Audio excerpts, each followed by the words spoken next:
With 2020 finally coming to a close and the holidays fast approaching, it's clear that a ton more people are going to be getting into the Nintendo Switch ecosystem as the year winds down. And that's great for Nintendo fans as a whole. I mean, just getting more people to play these games that we love is always a good thing. However, Nintendo's biggest character, their biggest franchise, their biggest cash cow, Mario, has had a ton of different outings on the Switch, and as a first-time consumer, it might be a little bit confusing to know which games are good, which games you should pass, and all that fun stuff. Well, don't worry, because in this video, I'm going to be ranking every single Mario game on the Switch right now, telling you what you can expect from each game, which ones are worth your money, and which ones are my personal favorites. Now, a couple of housekeeping rules just before we start. I will not be including games like Luigi's Mansion 3 or Donkey Kong Country Tropical Freeze, even though they technically take place within the Mario universe. I'm only going to count games starring Mario. On top of that, pretty much all of these games are worth your money. I don't really think there's a single bad game within this group. There are just some that are clearly, in my opinion, better than the others, and that's going to be kind of the point of this video. Last but not least, this is counting every Mario game from the Switch launch all the way to the end of 2020, so with that out of the way, let's get right into it. Coming in at number 12, Mario and Sonic at the Tokyo Olympics 2020 is kind of a funny game, considering that the Tokyo Olympics 2020 never actually happened. And it's still kind of up in the air whether we'll get the Tokyo Olympics in 2021, but disregarding that, this game is fine. I mean, if you've ever played one of the Mario and Sonic Olympic games, you kind of know what you're gonna get here. It's a collection of a handful of Olympic events, and you can play as either Mario characters or Sonic characters. There's an interesting 8-bit mode in this one, but it doesn't really save the game for being a bit overpriced for what content it can provide in my opinion. Pretty much everything this game does, other games do better. If you're looking for a sports game, there's a better game on this list. If you're looking for a party game, there's a better game on this list. Coming in at number 11, Mario Tennis Aces is that better sports game I was talking about earlier. When I first jumped into it, I was like, there's no way they can make this feel like a full game. I mean, it's just tennis, like you just move your character back and forth, right? But Tennis Aces actually feels a lot like a fighting game, as in there's like counters to certain moves. You can like slow down time, you can do power shots, you can dodge into the attack and fill up your slam meter. I mean, there's just a ton you can do in this game. On top of that, there's a story mode, which I feel was a bit disappointing, and an online community that is still somewhat active. Unfortunately, there's not a ton of variety here, so if you don't really like the core mechanics of tennis, you're not going to enjoy it that much.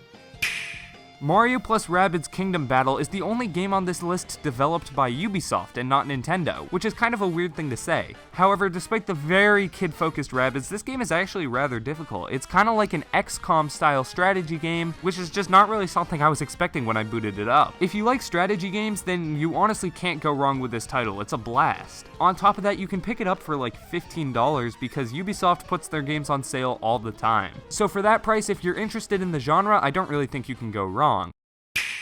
Coming in at number 9, we have Paper Mario: The Origami King. Now, this game was really controversial when it launched, just because it was so different from the Paper Mario games that people wanted. However, that doesn't mean that this game is bad. Actually, it's really good. If you've never played a Paper Mario game in the past and you don't really have that past standard holding you down, I would say this is a really charming and surprisingly heartfelt story. Unfortunately, this game did just come out this year, meaning that it's not going to be on sale that much. And for the full $60 price tag, there are definitely games that give you more value later on this list.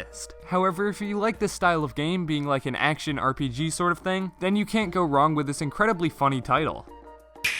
Super Mario Party is one of those games that personally I can't stand, but I can't help but acknowledge the value that it provides. There are a ton of different game modes in this title, and even though personally I don't think any of them really hold up compared to past Mario Parties, if you've never played one of those past Mario Parties, then this is almost a no-brainer. It's one of the best party games on Switch. It's a game that anyone regardless of age can pick up and play. There's tons of modes from River Survival to Partner Party to Mario Party. Just a quick warning, however, you can only use Joy-Con controllers to play this game. So if you have a Nintendo Switch Lite, or if you want to play with 4 players and you only have the default pair of controllers, maybe skip this one if you're not willing to fork over the extra money. Mario Kart Live Home Circuit is the type of game marketed to a really specific type of people. It's $100, meaning that it's $40 more than your typical $60 game. On top of that, it's only really a month old at the time of recording this, so sales are going to be pretty much impossible to come by. In fact, normal kits at a retail price are pretty hard to come by. However, if you have ample space and the desire to build your own Mario Kart courses, then this is the title for you. If you're looking to buy a game for your family or younger kids, I feel like this is probably the best one you can get. Not only is it simple enough that they can understand, but the main game part of it is building the courses, which doesn't even take place on a screen. It's more so a creative exercise rather than what you would consider a stereotypical video game. Swinging in next, I have New Super Mario Bros. U Deluxe and Super Mario Maker 2. These games are actually tied. I could not decide one over the other. My gut wants to say that New Super Mario Bros. U Deluxe is better than Mario Maker 2, but I know that that's just not the popular opinion at all. So I'll run through both these games, say what they are, and let you guys make the decision. New Super Mario Bros. U Deluxe is a port of the 2D platformer from 2012. Objectively, New Super Mario Bros. U is one of the best 2D Marios out there. It has interesting level design, really cool power-ups, a ton of content, an additional minigame mode, and in this port it comes bundled with the $20 DLC of New Super Luigi Bros. U, so you're essentially getting 2 games for the price of 1. On top of that, every single level here is high quality, as they're all made by Nintendo. If you haven't played 2D Mario in a while and want to hop back into it, this is probably your best bet. However, Mario Maker 2 essentially is infinite levels. They're just not going to be as good as the levels in New Super Mario Bros. U Deluxe. Sure, you'll get the very, very rare occasional banger level made by someone who put hours and hours into certain designs and level aspects, but unless you're an insanely good 2D Mario player who loves Kaizos and all that stuff, those relatively easy levels are going to be few and far between. There is a campaign in this game, but the levels there, even though they are made by Nintendo, just don't feel as good as the levels in New Super Mario Bros. U Deluxe because Nintendo is bound to the same creation tool that they're giving all the players. Because of that, if Nintendo wants to add in a certain gimmick to the level, they can't, because that's just not how it works. Therefore, you guys can choose which game you like more. I've really come around and I've started thinking that New Super Mario Bros. U Deluxe is a better value game, but considering you essentially get infinite levels from Mario Maker 2, I can't say that for sure.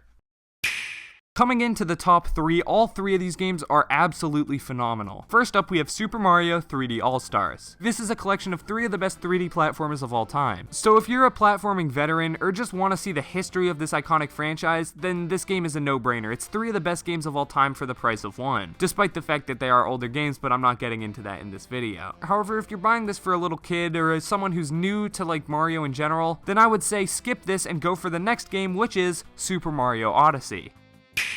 Super Mario Odyssey is without a doubt one of the best 3D platformers ever made. It's arguably Mario's best. It's just an absolute joy from start to finish. I literally cannot stop smiling while I'm playing this game. Creativity is on full display here, and while a lackluster multiplayer mode stops it from being number 1 on this list, if you're looking for a 3D platformer or a game you can play on your own, then this game gets my 100% full recommendation.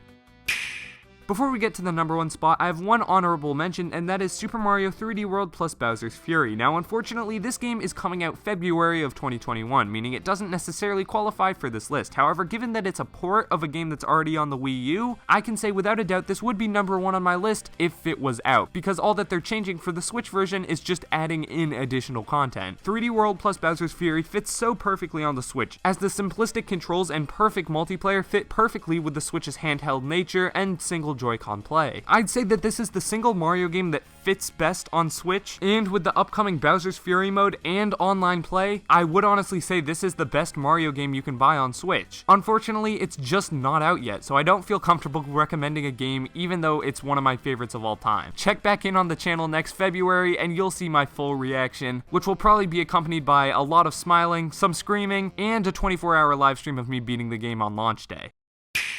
You all knew it was coming. The number 1 Mario game on the Switch is Mario Kart 8 Deluxe. Mario Kart 8 Deluxe is without a doubt, in my opinion, the best Mario Kart game and the best Mario game on Switch. It seriously hits all the boxes. It's an absolute joy to play. Visually, it's a treat to look at. The soundtrack is gorgeous. It's an easy game to understand. Anyone can pick up and play it. However, unlike games like Super Mario Party, it's always unique, it's always new, it's always original, and no 2 races will be the same. There's online play, which is a rarity in the Mario franchise, and the battle mode is an absolute blast too. In terms of local multiplayer, it's unbeat on the Switch. Using a single Joy-Con really doesn't detract from the experience that much, and you can even get this game on sale or packaged in with a Switch if you buy a Switch this Black Friday. Mario Kart 8 Deluxe is without a doubt the best Mario game on Switch. Most of you probably already have it because the game has sold amazingly well, but if you don't have it, what are you doing? It's perfect for all ages, it's the best Mario game on Switch, and in my opinion, it's one of, if not the best game Nintendo's ever made. Hopefully you guys enjoyed this list. If you're new to the Nintendo Switch, then hopefully it helped you. If you're not new to the Nintendo Switch and you've played a fair amount of these games before, let me know what you thought about my list in the comments below. I feel like it's not super controversial, but who knows, I feel like I say a lot of things are not controversial and then I get a ton of comments telling me exactly why I'm wrong, so let me know down in the comments down below. If you enjoyed this video, hitting the like button helps out a lot. Subscribe if you're new to the channel. We have a ton more Nintendo content coming up, and with that out of the way, I'm Thomas from the Switched Up signing off. Peace.